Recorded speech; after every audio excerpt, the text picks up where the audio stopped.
Pagtakbong independent ni Makakua, isa sa mga dahilan ng pagkatanggal bilang MILF Chief of Staff, ayon sa UBJP spokesperson Engineer Muhajirin Ali. Para sa buong ulat, nagbabalik Bombo Jerry Consinga.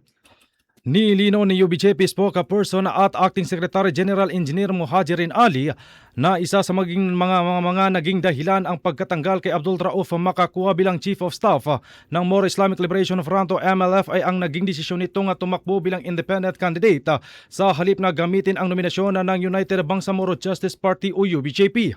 Ayon kay Engineer Ali, kasalukuyang membro pa rin ng UBJP si Makakua at siya rin ang nagsisilbing Chief of Staff ng organisasyon na magpasya itong tumakbo bilang independent candidate.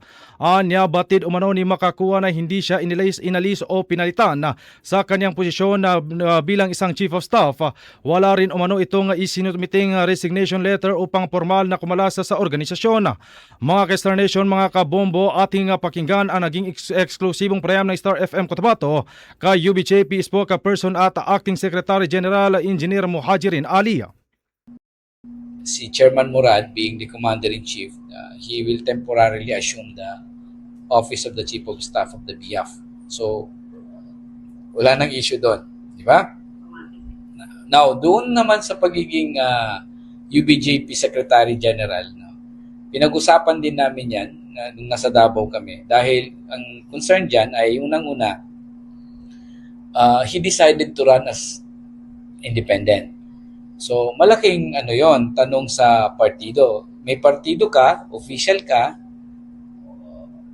member ka, bakit hindi mo ginamit as your political party? Di ba? Na hindi naman sinabi nung partido mo na pinalitan ka na o tinanggal ka. Walang ganong official pronouncement at black and white na Central Party Committee resolution, or hindi ka rin nag-submit ng resignation katulad ng ilang officers, no, na nag-tender talaga ng resignation.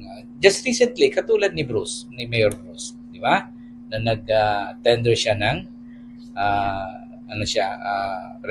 resignation na nag-opt out na siya to be part of the UBJP, for instance. Pero sa part kasi ni Mayor Bruce, mayor siya, so hindi magmamatter yon kasi unang-una hindi naman sila kasama sa election sa ngayon, no? Focus lang sa BARM, no? Sa kanya, yun ang isang malaking challenge. At yan ang aking report mula dito sa himpilan ng 93.7 Star FM Cotabato.